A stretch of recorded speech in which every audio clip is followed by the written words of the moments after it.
Émerveillez-vous, vous êtes à Tanger.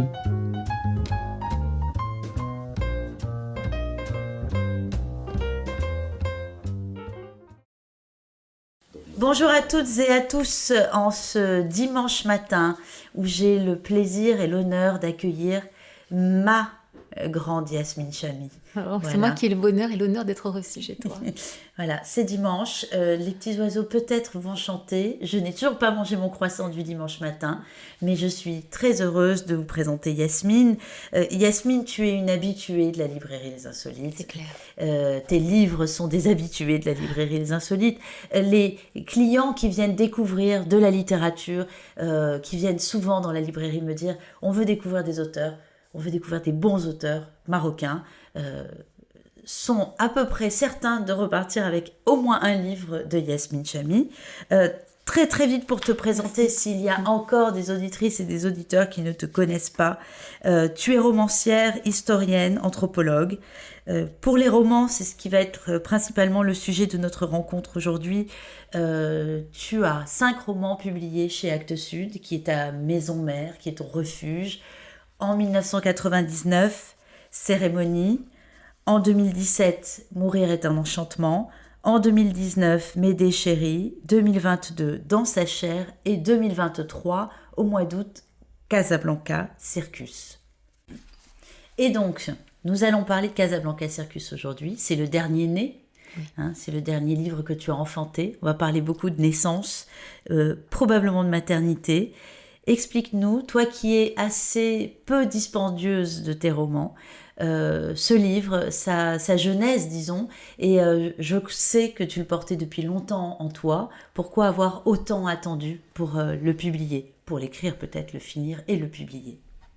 En fait, quand j'ai rencontré Vachané, mon éditeur chez Actes Sud, c'était pour Cérémonie. C'est le premier manuscrit, mais je lui ai annoncé Casablanca Circus. Et j'étais presque sûre de l'écrire dans la foulée. Et il m'a fallu 20 ans, en fait, pour avoir la force et me sentir assez mûre, en fait, pour m'attaquer à ce sujet, parce que dans mon travail, en fait, ça constitue un point d'inflexion important.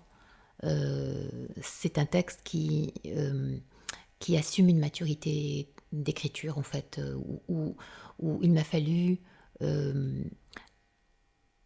prendre conscience, d'abord m'assurer de travailler suffisamment pour être légitime, vivre aussi suffisamment et comprendre suffisamment pour préciser des intuitions et au fond trouver, j'ai envie de dire, l'ancrage dans la ville qui me permettait de la dire de l'intérieur, c'est-à-dire parlant ou écrivant en langue française, ne pas produire une ville pour un regard exotique ou pour un regard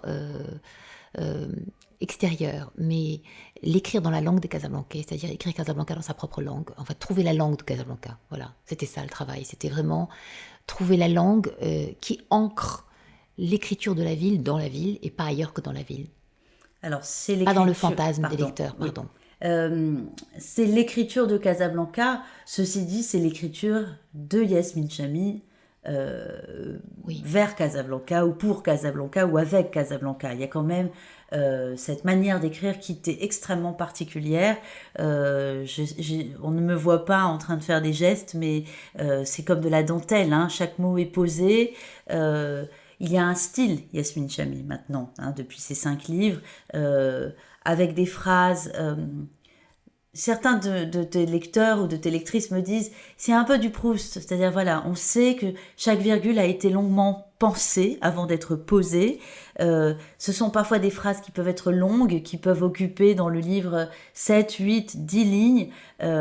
Ça demande une lecture assez attentive.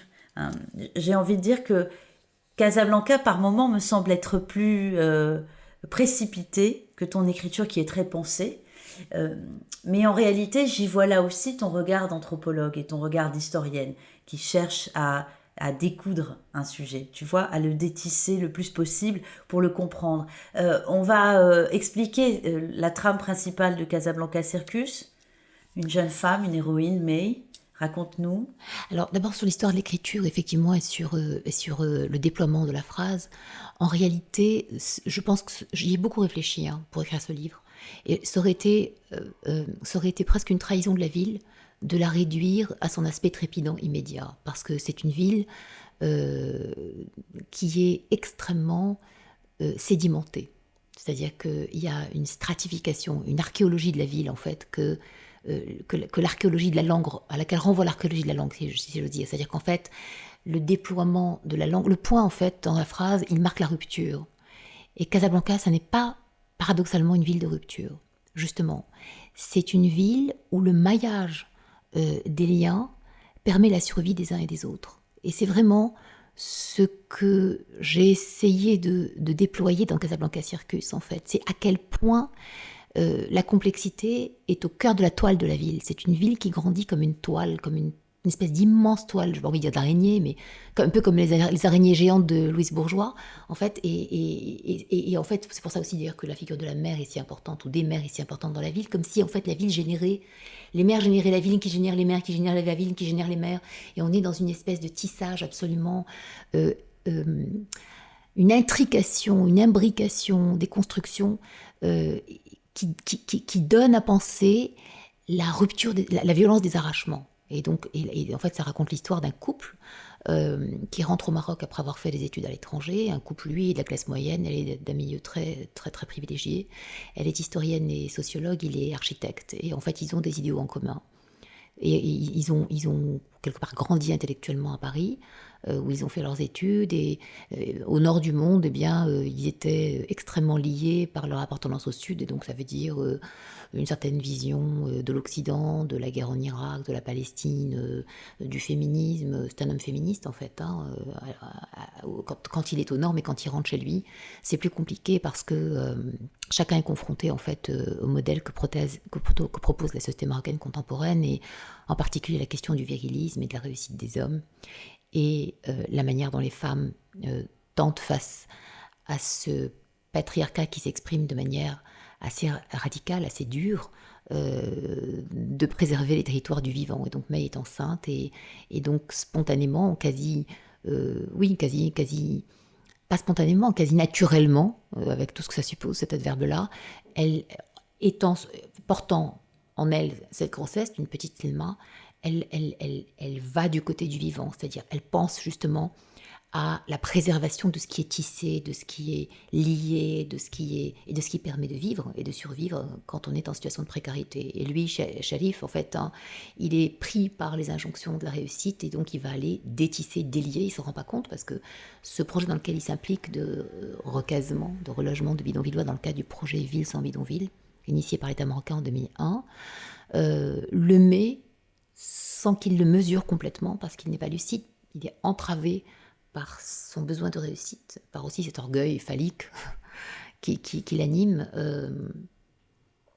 Il est aveuglé, en fait, sur les conséquences de ce qu'il s'apprête, en fait, à construire, à édifier, et de sa collusion, en fait, avec une certaine vision néolibérale de l'habitat, de l'urbanisme, de la vie, en fait, des humains, qui va à l'encontre, évidemment, qui va se heurter de manière insidieuse, et qui va avec l'idéal de May, qui lui est un idéal de vie, de préservation, et en fait le couple va se fissurer sur ces problématiques, en fait, qui au départ ne semblent pas si importantes, et qui finalement envahissent leur quotidien et leurs liens, et détissent aussi leurs liens. C'est-à-dire, c'est la manière dont ces injonctions-là vont finir non seulement par détisser la vie des habitants des bidonvilles, mais pas seulement. C'est-à-dire, c'est le délabrement, totalement. C'est le délitement, de tous les liens, en fait. C'est la disruption à l'intérieur des vies les plus solides en apparence, les plus construites, les plus...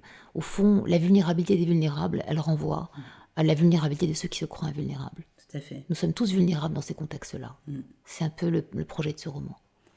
Au début du livre, d'ailleurs, Cherif annonce qu'il aimerait, il impose quasiment ce retour au Maroc. Et il dit sur le ton de la plaisanterie, du moins c'est répété comme tel, nous retournerons à Casablanca pour devenir ce que nous sommes, qui est une phrase finalement très annonciatrice des dégâts.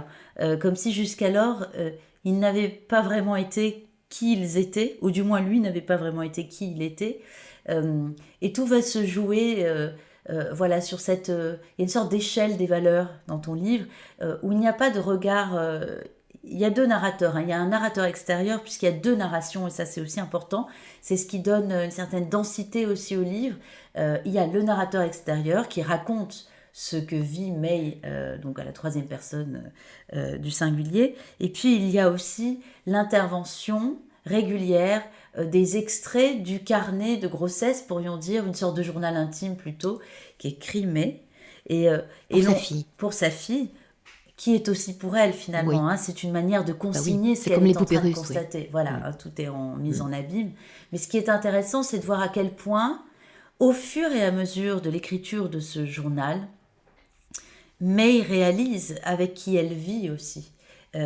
C'est-à-dire qu'à la fois, elle doit se tenir face au père de cette petite Selma qu'elle va mettre au monde. Elle ne peut pas désavouer l'homme qu'elle a choisi et qu'elle aime, et qu'elle aime sincèrement, mais au fur et à mesure, on réalise qu'en fait, celui qu'elle aime, elle le connaît, et en même temps, elle le redécouvre. Il n'est pas vraiment à même de pouvoir la seconder. Je n'ai pas envie d'utiliser le mot protéger, parce qu'elle n'a pas besoin d'être protégée. Et lui, il croit qu'elle a besoin de ça. Mais elle réalise qu'il n'est pas à même de la seconder, de l'accompagner dans sa vision du monde quand elle est à Casablanca. Et lui, il imagine qu'à Casablanca, il doit la protéger, donc il l'infantilise ou il la maternalise, c'est-à-dire il l'enferme dans son rôle de mère. Et il la paternalise, du coup. Et tout le monde a l'air comme ça de se tromper de place. Une question de place qui est très importante dans ce texte. Il y a des figures d'ailleurs masculines alternatives justement. Hein. Il y a la figure du frère de Sharif, qui est professeur de médecine, qui est pédiatre, qui travaille à l'hôpital, qui lui reste célibataire et qui est complètement du côté de May. C'est-à-dire qu'en fait il y a des hommes qui sont du côté de la préservation du vivant et de la vulnérabilité. Il y a le père de May, qui lui aussi est professeur de médecine, qui est inclus dans une famille extrêmement axée, la famille de sa femme, donc de la mère de May, qui elle est une famille de la bourgeoisie financière casablancaise, avec vraiment toute l'exigence de visibilité de l'argent, tout ce qui vient s'inscrire en porte-à-faux face à l'éthique ancienne des familles de notables traditionnels, gouvernées par l'exigence de discrétion. Et donc on a vraiment des affrontements de mondes dans des mondes tout le temps. Et en fait, chacun des personnages, en réalité, ce retour, c'est le retour vers soi, vraiment, et c'est la confrontation avec, au fond, qui on peut être, qui on choisit d'être, et ce que ça coûte d'être qui on est. Tu as parlé des femmes, tu parles des femmes, tu parles des hommes, tu parles des femmes. Pour qui connaît tes livres, on sait que tes héros ou tes héroïnes, puisqu'il y a souvent des personnages principaux forts, sont des personnages qui, dans une certaine société, j'ai envie de dire aussi dans la société marocaine, mais les confrontations qui sont mises en scène dans tes livres, elles peuvent se passer sur d'autres territoires. C'est-à-dire que ça pourrait très bien se passer en France. Complètement. Les clivages existent aussi en France entre grande bourgeoisie, petite bourgeoisie, classe moyenne. Milieu populaire. Voilà. Mais ce que je trouve toujours très intéressant, c'est ce travail sur la vulnérabilité, c'est-à-dire ces personnages qui ont l'air dotés de convictions, d'outils forts pour exister dans la société, dotés de bons métiers, dotés de bagages culturels, etc. Ces personnes-là, quand toi tu décides de te pencher sur eux, un peu comme un laborantin, quelqu'un qui regarde, alors allons-y, ils vont être traversés, et ils sont traversés de doutes. Voilà, il y a un côté, à un moment, le globe dans lequel ils étaient protégés se désenclave. C'est-à-dire d'un coup, ça fissure de partout et on les voit comme nus. C'est comme au sortir du ventre de leur mère, finalement. Oui. Et tous ces personnages, mais aussi va être très vulnérable, complètement traversée par sa vulnérabilité. Elle reste étrangement forte grâce à Alors, chose de la maternité qui arrive, ça la rend quand même très puissante. Et aussi parce qu'elle va décider de s'intéresser aux habitants du bidonville qui sont censés être recasés par son mari. Hein, c'est quand même ça l'histoire. Et c'est ça qui commence à créer des graves différends, des conflits entre elle et Shérif. Et je trouve ça très subtil d'essayer, parce qu'on essaye de descendre ces personnalités de leur piédestal. C'est-à-dire on les voit dans leur fragilité, qui ne sont pas toujours des faiblesses, mais parfois oui, face à d'autres individus qui sont connotés fragiles. Mais qui sont forts parfois. Et qui en fait parfois s'avèrent très forts, et sans tomber dans l'angélisme non plus. Voilà, c'est-à-dire il y a les de pauvres tout. sont meilleurs Oui, que les non, autres. non, pas du tout. Faux. Mais c'est quand même très intéressant, cette part donnée, parce que c'est May qui regarde, mais les personnages du bidonville, tu leur as accordé une grande place. Il la regarde aussi. Il la regarde Voilà. aussi. Elle découvre qu'elle est regardée. Aussi. Il la jauge, il la juge. Oui. Et il l'accepte s'ils veulent. Oui. Et en fait, elle découvre qu'elle n'est pas légitime, forcément, et que son regard n'est pas légitime. Et elle l'entend. Elle l'entend et elle demande à être acceptée, en fait. Et c'est le début du lien. Le début du lien, c'est la considération de l'autre dans sa totale humanité. Il n'y a pas de possibilité de lien autrement. Et toutes les autres formes de liens dans le roman échouent. Tous les liens paternalistes, tous les liens où le discrédit est au fondement du lien, le discrédit de l'autre, la non-reconnaissance de l'autre, en fait, complète, est au fondement du lien, sont des liens qui, en fait, achoppent et échouent. Et c'est vrai dans le couple aussi, en fait, au fond.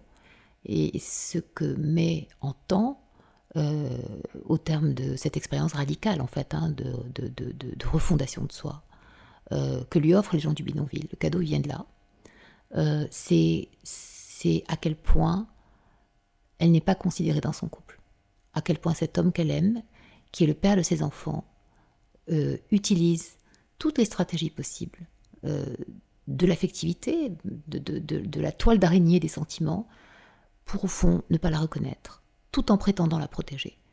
Et c'est aussi un travail de dévoilement. C'est vrai dans le couple, c'est vrai dans la société. C'est vrai dans la société.